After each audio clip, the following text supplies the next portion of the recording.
Today we're going to practice finding the slope of a line on a graph. So remember that slope and rate of change mean the same thing. Rate of change is our change in y over our change in x. So if we want to find our slope on a graph, we just need to find 2 points on that line and find how that goes from one of those points to the other point. How does our y change and how does our x change to get from one point to the other point? To decide which point to start with, you want to read your graph from left to right, just like you're reading a book. The first point that you come across when going from left to right should be the point that you want to start with. So if I'm going from left to right on this graph, the first point that I see is this one. So that's where I'm going to start counting from. So remember, your change in y is the numerator of your rate of change, of your slope, and our y-axis goes up and down. So the first thing I want to do is either count up or down from my starting point. In this case, I'm going to go up because my second point is above my starting point. So I'm going to draw a line straight up, follow the line on my graph straight up from my point, and I'm going to stop when I become even with my other point. Now I'm going to count and see how many spaces on my graph I went up. Since there's no numbers labeled on this graph, we can assume it is counting by 1.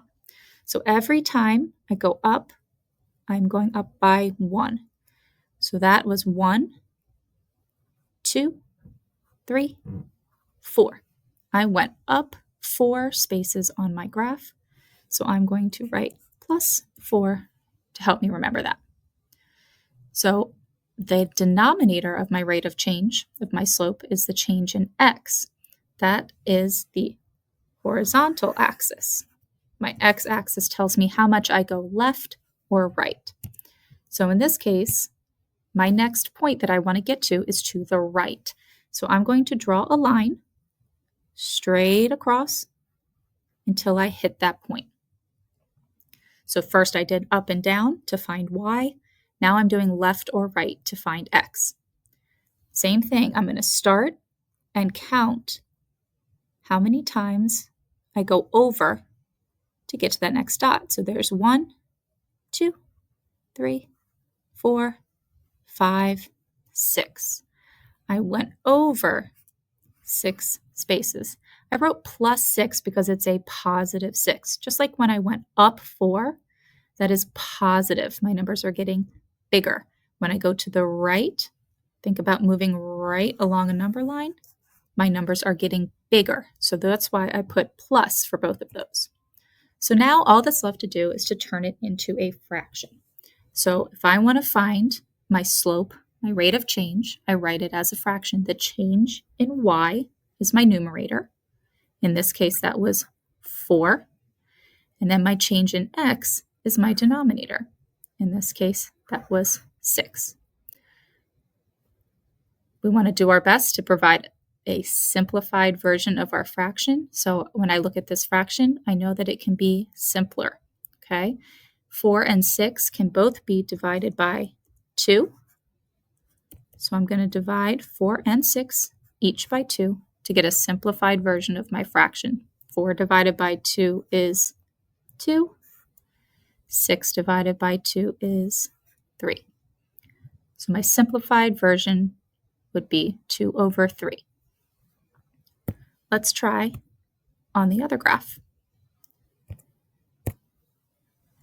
So same thing, I'm going to start from left to right, and the first point I come across should be the point where I start. So in that case, I'm going to start here, and I see that I have to go down to get to my next point.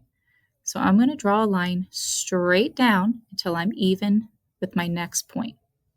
Then I'll count how many places I had to go to get there. 1, 2, 3, 4, 5. Now, since I went down, I'm going to write that as minus 5 because my numbers are getting smaller as I go down. Now I'm going to figure out how many spaces I have to move on the x-axis to get to my point.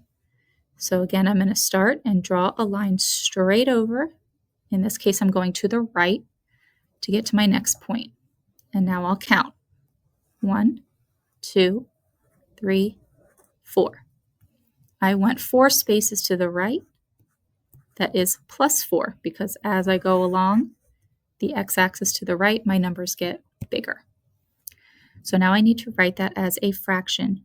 My change in y goes on top in the numerator spot. In this case, that is a -5. And my change in x goes on the bottom in the denominator spot. That is a +4. I can't reduce this fraction any less.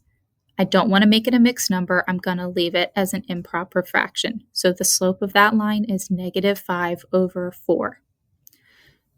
Pretend like you're riding a bicycle. If you're starting at the bottom of that line, would you be riding your bike uphill or downhill? On this one, we're riding uphill. That gives us a positive slope.